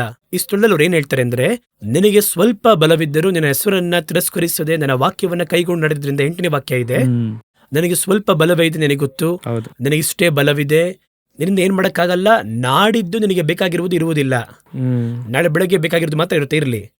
ನಾನು ಬೇಕಾದ್ರೆ ಇದನ್ನ ಒಂದು ಸಾಕ್ಷಿಯಾಗಿ ಹೇಳ್ತೇನೆ, ನನ್ನ ಸಾಕ್ಷಿಯನ್ನೇ ಹೇಳ್ತೀನಿ ನಿಮಗೆ, ಪ್ರಯೋಜನವಾಗಿರ್ಬೋದು. ಕರ್ತನ ಕೃಪೆಯಿಂದ ಈ ಸೇವೆಯನ್ನು ಆರಂಭಿಸಿದ ಆರಂಭದಲ್ಲಿ ನನಗೆ ಬಂದು ಸೇವೆ ಬ್ಯಾಕ್ಗ್ರೌಂಡ್ ಇಲ್ಲ, ನನ್ನ ತಂದೆ ತಾಯಿ ಅಥವಾ ಯಾರೂ ನನಗೆ ಸೇವೆ ಇಲ್ಲ. ಎರಡನೇದಾಗಿ ನಾನು ಯಾವ ಬೈಬಲ್ ಕಾಲೇಜ್ ಓದಲಿಲ್ಲ, ಎಲ್ಲೂ ಹೋಗ್ಲಿಲ್ಲ, ಅವಕಾಶ ಇಲ್ಲ, ಸೇರಿಸ್ಕೊಂಡು ಇಲ್ಲ. ಅದಾದ ನಂತರ ಏನು ಮಾಡಬೇಕು ಅಂತ ಗೊತ್ತಿಲ್ಲ, ಮಿನಿಸ್ಟ್ರಿಗೆ ಬಂದೆ, 11 ತಿಂಗಳು ಏನು ಮಾಡಬೇಕು ಅಂತ ನನಗೆ ಸರಿಯಾಗಿ ಗೊತ್ತಿಲ್ಲ. ಆಗ ಬಂದು ಇದನ್ನು ಹೇಳುವುದಕ್ಕೆ ದೇವರಿಗೆ ಗೊತ್ತು. ಅದು ನನ್ನ ಬಳಿ 50 ರೂಪಾಯಿ ಕೂಡ ಇರ್ತಿರಲಿಲ್ಲ ಪೆಟ್ರೋಲ್ ಹಾಕುವುದಕ್ಕೆ. ಅವಾಗೆಲ್ಲ 30 ರೂಪಾಯಿಗೆ ಪೆಟ್ರೋಲ್, 30-40 ರೂಪಾಯಿ ಪೆಟ್ರೋಲ್, ಒಂದು 50 ರೂಪಾಯಿ ಕೂಡ ಇರ್ತಿರಲಿಲ್ಲ, 10 ರೂಪಾಯಿ ಇರ್ತಾ ಇತ್ತು. ನಾನೇನು ಅನ್ಕೊಂತೀನಿ ಅಂದರೆ, 10 ರೂಪಾಯಿಗೆ ಟೀ ಕುಡಿಯುವುದಾದರೆ ಅದರ ನಂತರ ನಮ್ಮ ಬಳಿ ಏನಿರುವುದಿಲ್ಲ, ಕಾಸು ಇರುವುದಿಲ್ಲ, ಪರ್ಸ್ ಖಾಲಿಯಾಗಿರುತ್ತೆ, ಅದು ನೋಡೋದು ಕಷ್ಟವಾಗಿರುತ್ತೆ. ಸೊ 10 ರೂಪಾಯಿ ಇದೆ ಎನ್ನುವಂತಹ ನಂಬಿಕೆಯಲ್ಲಿ ಟೀ ಕುಡಿತಾ ಇರಲಿಲ್ಲ, ಅಂಥ ಒಂದು ಸ್ಥಿತಿ ಇರ್ತಾ ಇತ್ತು. ಅವಾಗ ಏನು ಮಾಡಬೇಕು ಅಂತ ನನಗೆ ಗೊತ್ತಾಗ್ತಿರಲಿಲ್ಲ. ಆದರೆ ನಾನು ಧೈರ್ಯವಾಗಿ ಹೇಳ್ತೀನಿ, ನನ್ನ ಸೇವೆಯನ್ನ ಒಂದು ದಿನವೂ ದೇವರು ಕೈ ಬಿಡಲೇ ಇಲ್ಲ, ಒಂದಿನ ಕೂಡ ಬಿಡಲಿಲ್ಲ. ಅದಕ್ಕೋಸ್ಕರ ದೇವರು ಲಕ್ಷಗಟ್ಟಲೆ ಬಾಚಿ ಕೊಡ್ಲೂ ಇಲ್ಲ ನನಗೆ. ಆವತ್ತು ನನಗೆ ಏನು ಬೇಕೋ ಅದನ್ನ ದೇವ್ರು ಕೊಡ್ತಾ ಇದ್ರು, ಅದನ್ನ ಸಾಲ ಕೇಳಕ್ಕೆ ಬಿಡಲಿಲ್ಲ. ಒಂದೇ ಒಂದಿನ ಒಂದು ಸಂಭವ ನಡೆಯಿತು. ನನ್ನ ಸ್ನೇಹಿತರೊಬ್ಬರ ಬಳಿಯಲ್ಲಿ ಸಾಲ ಕೇಳೋಣ ಅಂದರೆ, ನನ್ನ ಬಳಿ ಕಾಸಿಲ್ಲ, ಆದರೆ ಒಂದು ಊರಿಗೆ ಹೋಗಬೇಕು, ಒಂದು 5,000 ಬೇಕಾಗಿದೆ. ಸೊ ಕಾಸು ಕೇಳಬೇಕು ಎಂಬುದಾಗಿ ಅವರು ನನಗೆ ಬಹಳ ಹತ್ತಿರ ಸ್ನೇಹಿತರು. ಅವರಿಗೆ ಫೋನ್ ಮಾಡಿದೆ. ಫೋನ್ ಮಾಡಿ ನನಗೆ ಒಂದು 5,000 ಬೇಕಾಗಿದೆ ಅಂತ ಮಾತ್ರ ಹೇಳಿದೆ. ಅವರು ಏನು ಹೇಳಿದರು ಅಂದರೆ, ಕಾಸೆಲ್ಲ ಇವಾಗಿಲ್ಲ, ನಾನು ಆಮೇಲೆ ಕರಿತಂತ ಇಟ್ಬಿಟ್ರು ಅವರು. ನನಗೆ ಬಹಳ ದುಃಖ ಆಗೋಯ್ತಲ್ಲಿ. ಏನು ಮಾಡೋದು ಅಂತ ಗೊತ್ತಿಲ್ಲ ನನಗೆ. ಆಗ ಫೋನ್ ಮಾಡಬೇಕಾದ್ರೆ ಒಂದು ರಸ್ತೆಯ ಬದಿಯಲ್ಲಿ ಮರದ ಕೆಳಗೆ ನಿಂತ್ಕೊಂಡು ಫೋನ್ ಮಾಡಿದೆ. ಆಗ ಸರಿ ಫೋನ್ ಇಟ್ಟು, ದೇವರೇ ಈ ರೀತಿ ಮಾತಾಡಿದ್ರಲ್ಲ ದೇವರೇ, ಒಂದು 5,000 ರೂಪಾಯಿ ನಾನು ಮತ್ತೆ ಕೊಡಲ್ವಾ? ನನ್ನ ಕ್ಲೋಸ್ ಫ್ರೆಂಡ್ ತಾನೇ ಎಂಬುದಾಗಿ ಯೋಚನೆ ಮಾಡ್ತಿರ್ಬೇಕಾದ್ರೆ ನನ್ನೊಳಗೆ ದೇವರಾತ್ಮನ ಕೇಳಿದ ಪ್ರಶ್ನೆ ನನ್ನನ್ನು ಕೇಳ್ದ. ನನ್ನ ಬಳಿ ನೀನು ಕೇಳಲಿಲ್ಲ ತಾನೆ? ಆ ರೀತಿ ಹೇಳಿದ್ರು. ನನ್ನ ತಕ್ಷಣ ಸ್ಥಳದಲ್ಲಿ ಬೈಕಲ್ಲಿ ಕೂತಿದ್ದಂಥ ವ್ಯಕ್ತಿ ಹೇಳಿದು ಆ ರೋಡಲ್ಲಿ ನಿಂತು ಪ್ರಾರ್ಥನೆ ಮಾಡಿದೆ. ದೇವರೇ, ನಾನು ಮಾಡಿದ್ದೆ ತಪ್ಪು, ನಾನು ಕೇಳಬಾರ್ದಾಗಿತ್ತು, ನಿಮ್ಮನ್ನೇ ಕೇಳಬೇಕಾಗಿತ್ತು, ನನ್ನ ಕ್ಷಮಿಸ್ರಿ, ನಾನು ನಿಮ್ಮನ್ನು ಕೇಳ್ತಾ ಇದ್ದೀನಿ, ನನಗೆ ಬಂದು ಏನು ಮಾಡ್ರಿ, ಒಂದು 5,000 ರೂಪಾಯಿ ಕೊಡಿ, ಒಂದು ಅರ್ಜೆಂಟ್ ನನಗೆ ಬೇಕಾಗಿದೆ ಎಂಬುದಾಗಿ ಹೇಳಿ ಮುಗಿಸಿ ಪ್ರೇಯರ್ ಮುಗಿಸ್ತಾ ಇದ್ದೀನಿ. ಒಂದು ಫೋನ್ ಬಂತು. ಎಲ್ಲಿಂದ ಬರ್ತಾ ಇದ್ದಾರೆ? UK ಇಂದ ಒಂದು ಫೋನ್ ಬರ್ತಾ ಇದೆ. ಈಗ ಒಬ್ಬ ಸ್ನೇಹಿತರು ಫೋನ್ ಮಾಡಿದ್ರು. ಫೋನ್ ಮಾಡಿ, ಬ್ರದರ್, ನಿಮಗೆ ವೆಸ್ಟರ್ನ್ ಮನಿ ಯೂನಿಯನ್ನಲ್ಲಿ ದುಡ್ಡು ಕಳಿಸಿದ್ದೀನಿ, ನಂಬರ್ನ ನೋಟ್ ಮಾಡ್ಕೊಡಿ ಎಂಬುದಾಗಿ ಹೇಳ್ತಾರೆ. ಅನಂತರ ನೆಕ್ಸ್ಟ್ ಮಿನಿಟ್ ಅದು ನಡೀತಾ ಇರುವುದು. ಆಗ ನೀವು ನೋಟ್ ಮಾಡ್ಕೊಡಿ ಎಂಬುದಾಗಿ ಅವ್ರು ಹೇಳಿದರು. ಸರಿ, ನಾನು ನಂಬರ್ ನೋಟ್ ಮಾಡಿಕೊಂಡೆ. ಹೋಗಿ ಬ್ರದರ್, ನಿಮಗೆ ತಕ್ಷಣ ಹಣ ಕೊಟ್ಬಿಡ್ತಾರೆ ಎಂಬುದಾಗಿ ಅವ್ರು ಹೇಳಿದರು. ಪಕ್ಕದಲ್ಲಿರುವಂಥ ವೆಸ್ಟರ್ನ್ ಯೂನಿಯನ್ಗೆ ಹೋದೆ. ಹೋಗಿ ಕೊಟ್ಟೆ. ತಕ್ಷಣ ಕೊಟ್ಟರು. 8,000 ರೂಪಾಯಿ ಕೊಟ್ಟರು. ನಾನು ಕೇಳಿದ 5,000, ಆದರೆ 8,000 ನನಗೆ ಸಿಕ್ತು. ಈಗ ಅದನ್ನ ಸ್ನೇಹಿತರ ಬಳಿ ಕೇಳಿದ್ರು ಕೂಡ ಅವರು ಸಂಜೆ ಬಾ ಅಂತ ಹೇಳ್ತಾ ಇದ್ರು, ಬೆಳಗ್ಗೆ ಬಾ ಅಂತ ಹೇಳ್ತಾ ಇದ್ರು. ದೇವರ ಬಳಿ ಕೇಳಿದೆ. ಮರುಕ್ಷಣದಲ್ಲಿ ನನ್ನ ಕೈಯಲ್ಲಿ ದುಡ್ಡಿತ್ತು. ಇದು ನಡೆದಂಥ ಒಂದು ಸಂಭವ. ಅದನ್ನ ದೇವರು ನನಗೆ ಹೇಳ್ಕೊಟ್ರು. ಯಾವ ರೀತಿ ಹೇಳ್ಕೊಟ್ರು ಅಂದರೆ, ಯಾವಾಗ ನನ್ನನ್ನು ಕೇಳು, ನಾನು ನಿನ್ನ ಸೇವೆಗೋಸ್ಕರವಾಗಿ ಕರೆದಿದ್ದೀನಿ, ನೀನು ನನಗೆ ಕೆಲಸ ಮಾಡ್ತಾ ಇದೀಯಾ, ನನಗೆ ಕೆಲಸ ಮಾಡ್ತಾ ಇನ್ನೊಬ್ಬರ ಬಳಿಯಲ್ಲಿ ಏನು ಮಾಡಬೇಡ, ಕೇಳಬೇಡ. ಯಾಕೆ ಇದನ್ನು ಹೇಳ್ತಾ ಇದ್ದೀನಿ ಅಂದರೆ, ಅವರು ಕರೆದು ನಾವು ಬಂದಿದ್ದೇವೆ. ನನಗೆ ಸ್ವಲ್ಪ ಬಲವಿದ್ರು ನನ್ನ ಹೆಸರನ್ನ ತಿರಸ್ಕರಿಸಬೇಡ, ನೀನು ನಿಲ್ಲು, ಬಿಟ್ಟೋಗ್ಬೇಡ. ಕಷ್ಟ ಬರುತ್ತೆ, ನನಗೆ ಗೊತ್ತಿದೆ. ನನ್ನ ಮರುಭೂಮಿಯಲ್ಲಿ ನಾನು ನಡೆಸಿದೆ. ಐಗುಪ್ತದಿಂದ ಹೊರ ಕರ್ಕೊಂಬರ್ಬೇಕಾದ್ರೆ ಮರುಭೂಮಿಯಲ್ಲದೆ ಆಚೆ ಕರ್ಕೊಂಬರೋದು ನನ್ನಿಂದ ಸಾಧ್ಯ. ಆದರೆ ಗೊತ್ತಿದ್ದೆ ನಿನ್ನ ಮರುಭೂಮಿಯಲ್ಲಿ ನಡೆಸ್ತಾ ಇದ್ದೇನೆ, ಏಕೆಂದರೆ ಈ ಮರುಭೂಮಿ ನಿನ್ನನ್ನು ಕೊಲ್ಲುವುದಿಲ್ಲ, ರೂಪಿಸುತ್ತದೆ. ಮರುಭೂಮಿಯಲ್ಲಿ ನನ್ನಿಂದ ಸತ್ತವನು ಒಬ್ಬನೂ ಇಲ್ಲ. ನನ್ನನ್ನು ನಂಬದೆ ಸತ್ತವನಿದ್ದಾನೆ, ತಿರಸ್ಕರಿಸುತ್ತವನು ಇದ್ದಾನೆ, ಆದರೆ ನನಗೆ ಸ್ತೋತ್ರ ಮಾಡಿ ಸತ್ತವನು ಒಬ್ಬನೂ ಇಲ್ಲ. ಅದನ್ನೇ ದೇವರು ಹೇಳುವಂತ. ನೀವು ಹೇಳ್ಬೇಕಾದ್ರೆ ಒಂದು ವಾಕ್ಯ ಬರುತ್ತೆ ಬದರ, ಉಪದ್ರವೆಲ್ಲ ನೋಡ್ಬೇಕಾದ್ರೆ ಯಾಕೋಬ ಪುಸ್ತಕದಲ್ಲೂ ಕೂಡ ವಾಕ್ಯ ಏನು ಹೇಳುತ್ತಂದ್ರೆ, ಕಷ್ಟವನ್ನು ಸಹಿಸಿಕೊಳ್ಳುವುದನ್ನೇನು ಅವನು ಪರಿಶೋಧಿತನಾದ್ಮೇಲೆ ಜೀವವೆಂಬ ಜಯಮಾಲೆ ಹೊಂದುತ್ತಾನೆ ಅಂತ ದೇವರ ವಾಕ್ಯ ಹೇಳುತ್ತೆ. ಹೌದು, ಕಷ್ಟವನ್ನು ಸಹಿಸಿಕೊಳ್ಳುವುದನ್ನೇನು ಅವನು ಪರಿಶೋಧಿತನಾದ ಮೇಲೆ ಜೀವವೆಂಬ ಜಯಮಾಲೆಯನ್ನು ಹೊಂದುತ್ತಾನೆ ಎಂಬುದಾಗಿದೆ. ಅಂದರೆ ನಮ್ಮ ದೇವರು ಬಂದು ನಮ್ಮನ್ನ ಕೊಲ್ಲಬೇಕು ಅಂತ ಶೋಧನೆ ಮಾಡಲ್ಲ. ಹೌದು. ಈಗ ಮಗುವಿಗೆ ಎಕ್ಸಾಮ್ ಇಡ್ತೀರಾ, ಆ ಎಕ್ಸಾಮ್ ಯಾತಕ್ಕಾಗಿ ಇಡ್ತೀರಾ? ಅವ್ನು ಫೇಲ್ ಆಗಬೇಕು ಅಂತ ಇಡ್ತೀರಾ, ಪಾಸ್ ಆಗಬೇಕು ಅಂತ ಇಡ್ತೀರಾ? ಪಾಸ್ ಆಗಿ ಮರು ಕ್ಲಾಸ್ಗೆ ಹೋಗ್ಬೇಕು, ಅದಕ್ಕೆ ಎಕ್ಸಾಮ್ ಅಲ್ವಾ? ಹೌದು. ಯಾರಾದ್ರೂ ಹೇಳಕ್ ಸಾಧ್ಯನಾ ಅವನ್ನ ಫಿಲ್ಟರ್ ಮಾಡಿ ಫೈಲ್ ಮಾಡೋದಕ್ಕೆ ಅಂತ ಎಕ್ಸಾಮ್ ಇಡ್ತೀನಿ ಅಂತ ಹೇಳಕ್ ಸಾಧ್ಯನಾ? ಇಲ್ಲ ಅಲ್ವಾ? ಅದೇ ರೀತಿನೇ ಗಾಡ್ ಶೋಧನೆ ಮಾಡುವಂತ ಎಲ್ಲಾ ಶೋಧನೆ ಉನ್ನತಕ್ಕೆ ತರುವಂತ ಶೋಧನೆ. ಅದರಲ್ಲಿ ನಮ್ಮನ್ನ ಕೊಲ್ಲಬೇಕಿರುವಂತಹ ಮೋಟಿ ಅವರಲ್ಲಿ ಇಲ್ವೇ ಇಲ್ಲ. ಸೊ ಈ ರೀತಿ ನೀವು ಬಂದರೆ ದೇವರು ಹೇಳುತ್ತಾರೆ ಏನು ಆಶೀರ್ವಾದವನ್ನ ಹೇಳ್ತಾರೆ. ಇಲ್ಲಿಂದ 10ನೇ ವಾಕ್ಯದಲ್ಲಿ ಹೇಳ್ತಾರೆ, ನನ್ನ ಸಹನ ವಾಕ್ಯವನ್ನ ನೀನು ಕಾಪಾಡಿದ್ರಿಂದ, ಇಲ್ಲಿ ಕೂಡ ವಾಕ್ಯವನ್ನ ಕಾಪಾಡೋದ್ರಿಂದ ನಾನೇನ್ ಮಾಡ್ತೀನಿ ಅಂದ್ರೆ, ಭೂಮಿಯಲ್ಲಿ ದೊಡ್ಡ ಶೋಧನೆ ಬರುತ್ತೆ. ಆ ಶೋಧನೆಯ ಸಮಯದಲ್ಲಿ ನಿನ್ನನ್ನು ತಪ್ಪಿಸಿ ಕಾಪಾಡುವನ್ನೆಲ್ಲ ಶೋಧನೆಗೆ ಒಳಗಾಗ್ತಾರೆ. ಆದರೆ ಶೋಧನೆಯ ಸಮಯದಲ್ಲಿ ನಾನು ತಪ್ಪಿಸುವಾಗ ನನ್ನ ಕಾಪಾಡ್ತೀನಿ. ದೇವ್ರು ಹೇಳ್ತಾರೆ, ಭೂಮಿ ಪೂರ್ತಿಯಾಗಿ ದೊಡ್ಡ ಶೋಧನೆ ಬರುತ್ತೆ, ಆ ಶೋಧನೆಯಲ್ಲಿ ನೀನು ಕಾಪಾಡಲ್ಪಡ್ತೀಯ, ನಿನ್ನೇನ್ ಮಾಡ್ತೀನಿ, ಭದ್ರವಾಗಿ ಕಾಪಾಡ್ತೀನಿ. ಇದುವೇ ದೇವರು ಕೊಡುವಂತಹ ಬಹಳ ದೊಡ್ಡ ವಾಗ್ದಾನ. ನಮಗೆ ಬಂದು ಲೋಕದಲ್ಲಿ ಏರ್ಪಡುವಂತಹ ಶೋಧನೆಗಳು ಸ್ವಲ್ಪ ಇದೆ, ಇಲ್ಲ ಅಂತ ಹೇಳ್ತಾ ಇಲ್ಲ. ಆದರೆ ಲೋಕ ಅಳಿಯುವಂತಹ ಕಾಲ ಅಂತ ಬಂದರೆ ಅದರ ನಡುವೆ ದೇವರು ನಿಮ್ಮನ್ನ ಭದ್ರವಾಗಿ ಕಾಪಾಡ್ತಾರೆ, ಅಳಿಯಕ್ ಬಿಡಲ್ಲ ನಿಮ್ಮನ್ನ. ಈಗ ನೋಹ ಬಂದು ನಾವೇನ ಕಟ್ಟುವ ಕಾಲದಲ್ಲಿ ಪ್ರಸಂಗ ಮಾಡ್ತಾರೆ, ಒಬ್ರು ಕೂಡ ಕೇಳಲಿಲ್ಲ, ಎಷ್ಟು ದೊಡ್ಡ ಸಮಸ್ಯೆ ನೋಡಿ ಅದು. ಆದರೆ ಜಲಪ್ರಳಯದಲ್ಲಿ ಅವರು ತಪ್ಪಿಸಲ್ಪಟ್ರು. ಸೋದೋಮಿನಲ್ಲಿ ಲೋಟನು ಆ ದೂತರು ಹೇಳುತ್ತಾರೆ, ನನಗೆ ಬೇರೆ ಯಾರಾದ್ರೂ ಇದ್ರೆ ಕರ್ಕೊಂಬ ಎಂಬುದಾಗಿ ಹೇಳ್ತಾರೆ. ಹೋಗಿ ಅಳಿಯಂದಿರನ್ನ ಕರೀತಾರೆ, ಅವರು ಬರಲ್ಲ ಅಂತ ಹೇಳ್ತಾರೆ. ಯೋಚನೆ ಮಾಡಿ ನೋಡಿ, ಕ್ರಿಟಿಸೈಸ್ ಮಾಡ್ತಾರೆ. ಆದರೆ ಲೋಟನು ಕಾಪಾಡಲ್ಪಟ್ಟ. ಅದೇ ರೀತಿ ಎಷ್ಟು ದೊಡ್ಡ ಶೋಧನೆ ಬಂದರೂ ಕೂಡ ಅದರ ನಡುವೆ ದೇವರು ನಮ್ಮನ್ನು ಕಾಪಾಡ್ತಾರೆ. ನಮಗೆ ಶೋಧನೆ ಉಂಟು, ಆದರೆ ಲೋಕಪೂರ್ತಿ ಬರುವಂತಹ ಶೋಧನೆ ನಮಗೇನಿಲ್ಲ, ನಮಗೆ ಕಾಪಾಡುತ್ತಾರೆ ಎಂಬುದಾಗಿ ದೇವರು ಹೇಳ್ತಾರೆ. ಕೊನೆಯದಾಗಿ ಬಹಳ ಮುಖ್ಯವಾಗಿ 2 ವಿಷಯ ಇದೆ, ನಾನು ಮುಗಿಸ್ತೀನಿ ಇವತ್ತು. 12ನೇ ವಾಕ್ಯದಲ್ಲಿ ದೇವರು ಹೇಳ್ತಾರೆ, ಇವೆಲ್ಲದಕ್ಕಿಂತಲೂ ಬಹಳ ಮುಖ್ಯವಾಗಿ ನನಗೊಂದು ಆಶೀರ್ವಾದವನ್ನು ಕೊಡ್ತೀನಿ. ಏನು ಆಶೀರ್ವಾದ ಅಂತ ಕೇಳುವುದಾದರೆ, ನನ್ನ ತಂದೆ ಹೆಸರನ್ನ ಹೇಳುವೆನು, ಹೊಸ ಯೆರೂಸಲೇಮಿನ ದೇವರ ನಗರದ ಹೆಸರನ್ನು, ನನ್ನ ಹೊಸ ಹೆಸರನ್ನು ಬರೆಯುವೆನು. ಈಗ ಬಹಳ ಜನಕ್ಕೆ ಈ ವಾಕ್ಯ ಗೊತ್ತಿಲ್ಲ ಅಂತ ಅನ್ಕೋತೀನಿ. ಏನಂತ ಕೇಳುವುದಾದರೆ, ಒಂದು ಪ್ರತ್ಯೇಕ ಕಾಲಘಟ್ಟದವರೆಗೂ ಯೇಸು ಎನ್ನುವಂಥ ನಾಮ ಭೂಮಿಯಲ್ಲಿ ಇಲ್ಲ. ಕೇಳ್ತಾನೆ ಇರ್ತಾರೆ, ನನ್ನ ನಾಮವೇನು ನಾಮವೇನು ನಾಮವೇನು ಅಂತ ಕೇಳ್ತಾನೆ ಇರ್ತಾರೆ. ಅವ್ರು ಹೇಳ್ದೂನೇ ಇರ್ತಾರೆ ಅಲ್ಲಿ. ಆ ನಾಮ ಯಾವಾಗ ಹೇಳಲ್ಪಡುತ್ತೆ ಅಂದ್ರೆ, ಯೇಸು ಹುಟ್ಟಬೇಕಾದ್ರೆ ಹೇಳಲ್ಪಡುತ್ತೆ, ಅವರಿಗೆ ಯೇಸು ಒಂದು ಹೆಸರು ಇಡುವೆ. ಯಾಕೆಂದ್ರೆ ಆ ನಾಮ ಬಂದು ಪಾಪದಿಂದ ಬಿಡಿಸುವಂತ ನಾಮ. ಸೊ ಆ ಒಂದು ಹೆಸರು ಮೊದಲ 4,000 ವರ್ಷ ಇಲ್ಲ. ಯಾವಾಗ ಆದಾಮನಿಂದ ಯೇಸು ಬರುವವರೆಗೂ ಅದಿಲ್ಲ. ಈಗ ನಾಮ ಮರೆಯಾಗಿತ್ತು ಅಲ್ಲಿ. ಯೇಸು ಬಂದ ನಂತರ ಅದು ಬಹಿರಂಗವಾಯಿತು. ಈ ನಾಮ ಬಂದು ಯಾತಕ್ಕಾದ ನಾಮ ಎಂಬುದನ್ನು ಚೆನ್ನಾಗಿ ಅರ್ಥ ಮಾಡ್ಕೋಬೇಕು. ಪಾಪದಿಂದ ಬಿಡಿಸುವುದಕ್ಕೆ. ಯೇಸು ಎಂಬುದಾಗಿ ಹೆಸರಿಡುವೆ, ಅವರು ತನ್ನ ಜನಗಳ ರಕ್ಷಿಸುವಾತನಾಗಿರ್ತಾನೆ ಅಂತ ಇದೆ. ಸರಿ, ಈಗ ಪಾಪವಿಲ್ಲದ ಲೋಕ ಬಂದಿತ್ತು, ಅವಾಗ ಯಾವ ನಾಮ ಇರುತ್ತೆ? ಬೇರೆ ನಾಮ ಇರುತ್ತೆ. ಬೇರೆ ನಾಮ ಅವರಿಗಿರುತ್ತೆ. ಇವಾಗ ಯಾವ ರೀತಿ ಯೇಸು ಬರುವುದಕ್ಕಿಂತ ಮುಂಚಿತವಾಗಿ ಯೇಸು ಭೂಮಿಯಲ್ಲಿದ್ದಾರೆ, ಆದರೆ ಹೌದು, ಲೋಕ ಉಂಟಾದಿಂದ ಆದಿಯಿಂದ ಇದ್ದಾರೆ. ಆ ಒಂದು ಹೆಸರು ಹಳೆಯ ಒಡಂಬಡಿಕೆಯಲ್ಲಿ ಇಲ್ಲ. ಹೌದು, ಅದುವರೆಗೂ ಅದು ಬಂದು ಅವರ ಸ್ವಭಾವದ ಬಗ್ಗೆ ಹೇಳ್ತಾ ಬರ್ತಾರೆ, ಇರುವಾತನೇ ಆಗಿದ್ದಾರೆ. ಹೌದು, ಅನಂತರ ಬಂದು ಯೆಹೋವ ಈರೆ, ಅವರು ಎಲ್ಲವೂ ನೋಡಿಕೊಳ್ಳುವ ದೇವರು. ಯೆಹೋವ ರಾಫಾ, ದೇವರು ಬಂದು ಸ್ವಸ್ಥಪಡಿಸುತ್ತಾರೆ, ಆತ್ಮವಾಗಿದ್ದಾರೆ, ಅದೆಲ್ಲ ಹೇಳ್ತಾರೆ. ಆದರೆ ಯೇಸು ಎನ್ನುವ ಪರ್ಟಿಕ್ಯುಲರ್ ಹೆಸರು ಬಂದು ಪ್ರಕಟವಾಗಲಿಲ್ಲ. ಯೇಸುವ ನಾಮ ಪ್ರಕಟವಾಗಲಿಲ್ಲ. ಹೌದು. ಯಾವಾಗ ಬರುತ್ತೆ? ಯೇಸು ಬರ್ಬೇಕಾದ್ರೆ ಬರುತ್ತೆ. ಹ್ಮ್. ಈಗ ಬಿಡುಗಡೆ ಆಯ್ತು, 1000 ವರ್ಷ ಆಳ್ವಿಕೆ ಕೂಡ ಮುಗಿದೋಯ್ತು, ನ್ಯಾಯ ತೀರ್ಪು ಮುಗಿದೋಯ್ತು. ಈಗ ಯಾವ ಹೆಸರು ಅವರಿಗೆ? ಇದರ ನಂತರ ಪಾಪಿ ಎನ್ನುವ ಒಬ್ಬನಿಲ್ಲ, ಹೌದು, ಬಿಡುಗಡೆಯ ಒಂದು ಕೆಲಸ ಕೂಡ ಅಲ್ಲಿಲ್ಲ. ಇದುವೇ ಸ್ಥಳದಲ್ಲಿ ಹೇಳ್ತಾರೆ, ನನ್ನ ಹೊಸ ಹೆಸರನ್ನ ಅವರ ಮೇಲೆ ಬರೆಯುವೆನು. ಓಕೆ, ಸರಿನಾ? ಹಾಗಾದ್ರೆ ಕ್ರೈಸ್ಟ್ನ ನ್ಯೂ ನೇಮ್. ಹ್ಮ್. ಎರಡನೇದಾಗಿ ನನ್ನ ದೇವರ ಹೆಸರನ್ನು. ಇಲ್ಲಿಯವರೆಗೂ ಯಾರಿಗೂ ದೇವರ ಹೆಸರು ಗೊತ್ತಿಲ್ಲ. ಹ್ಮ್. ಬಹಳ ಮಂದಿ ಹೇಳ್ತಾರೆ ಯೆಹೋವನೇ ಅವರ ಹೆಸರು ಎಂಬುದಾಗಿ. ಯೆಹೋವ ಎನ್ನುವಂಥದ್ದು ತಂದೆಯ ಹೆಸರು ಅಲ್ಲ. ಯೆಹೋವ ಎನ್ನುವ ನಾಮಕ್ಕಿನ ಅರ್ಥ ಅಂದ್ರೆ YHWH, ಅದರ ಒಂದು ಅರ್ಥ. YHWH ಅಂದ್ರೆ ಏನಂತ ಅರ್ಥ ಅಂದ್ರೆ ಯಾವ ಎಂಬುದಾಗಿ ಹೇಳ್ತಾರೆ, ನಾವ್ ಹೇಳ್ತೀವಿ. ಅದ್ರ ಅರ್ಥ ಏನಂದ್ರೆ ಇಗೋ ಕೈ ಇಗೋ ಮೊಳೆ ಅಂತ ಅರ್ಥ. YHWH ಎನ್ನುವಂಥದ್ದನ್ನ ಇಬ್ರು ಭಾಷೆಯಲ್ಲಿ ಬರೆಯುವುದಾದರೆ ಇಗೋ ಕೈ ಇಗೋ ಮೊಳೆ ಎಂಬುದಾಗಿ ಅರ್ಥ. ಇಗೋ ಕೈ ಇಗೋ ಮೊಳೆ ಅಂದ್ರೆ ಏನರ್ಥ? ಯಾರನ್ನ ಸೂಚನೆ ಮಾಡುತ್ತೆ? ಯೇಸು ಸ್ವಾಮಿನ ಸೂಚನೆ ಮಾಡುತ್ತೆ. ಅವರ ಕೈಗಳಿಗೆ ಮೊಳೆ ಜಡಿಯಲ್ಪಟ್ಟಿತ್ತು. ಆದ ಸಂದರ್ಭದಲ್ಲಿ ಕಲ್ಲಿನ ನಲಿಗೆಗಳ ಮೇಲೆ ಅವರು ಬರೆದು ಕೊಟ್ಟಂತ ತನ್ನ ಕೈಗಳಿಂದ ಬರೆದರು ಎಂಬುದಾಗಿದೆ ಅಲ್ವಾ. ಒಂದು ಕಲ್ ಮೇಲೆ ನೀವು ಬರಿಬೇಕು ಅಂದ್ರೆ ಏನಿಟ್ಟು ಬರಿತೀರಾ? ಕಲ್ ತಗೊಂಡೇ ಬರಿಬೇಕು. ಒಂದು ಕಲ್ ತಗೊಂಡು ನಾವು ಬರಿಬೇಕು. ಆ ಕಲ್ ಮೇಲೆ ಬರಿಬೇಕಾದ್ರೆ ಏನಿಟ್ಟು ನಾವು ಬರಿತೀವಿ ಅದನ್ನ? ಆ ಕಲ್ಲಿಗೆ ಸೀಮಿತವಾದ ಒಂದು ಮೊಳೆ ಇರುತ್ತೆ, ಅದರಲ್ಲೇ ನಾವು ಅದನ್ನ ಕೆತ್ತುತ್ತೇವಲ್ವಾ. ಆ ಒಂದು ಶಿಲ್ಪಿಯಲ್ಲಿ ಇಟ್ಕೊಂಡಿರ್ತಾರೆ, ಆ ಒಂದು ಮೊಳೆನೇ ಅವರ ಕೈ. ತನ್ನ ಕೈಗಳ ಮುಖಾಂತರವಾಗಿ ಬರೀತಾರೆ ಅಂತ ಹೇಳಿದ್ರೆ ಒಂದು ಮೊಳೆ ಇಟ್ಟು ಯಾವ ರೀತಿ ಬರಿಬೇಕೋ ಆ ಧರ್ಮಶಾಸ್ತ್ರವನ್ನ ಕೊಟ್ಟರು, ಆ ಕಲ್ಲಿನ ಅಲಿಗೆಗಳನ್ನ. ಹೊಸ ಒಡಂಬಡಿಕೆಯಲ್ಲಿ ಆ ಕೈಯನ್ನ ಮೊಳೆಯಲ್ಲಿ ಹೊಡೆದ್ರು, ಆ ಧರ್ಮಶಾಸ್ತ್ರ ಅಂತ್ಯಕ್ಕೆ ಅದು ಬಂದಿತ್ತು. ಸೊ ನನ್ನ ಕೈಗಳನ್ನ ಮುಟ್ಟು ನೋಡು, ಹೊಸ ಒಡಂಬಡಿಕೆ ಬಂತು ಎಂಬುದಾಗಿ ಅರ್ಥ. ಸೊ ಇವಾಗ ಏನ್ ಅರ್ಥ ಅಂತ ಕೇಳಿದ್ರೆ, ಹಳೆಯ ಒಡಂಬಡಿಕೆಯಲ್ಲಿರುವುದು ಯೇಸು ಕ್ರಿಸ್ತನೇ. ಯೆಹೋವ ಎಂಬುದಾಗಿ ಯಾರನ್ನ ಅವ್ರು ಹೇಳ್ತಾರೋ ಅದು ಕ್ರೈಸ್ಟ್ ಬಗ್ಗೆನೇ ಹೇಳ್ತಾರೆ.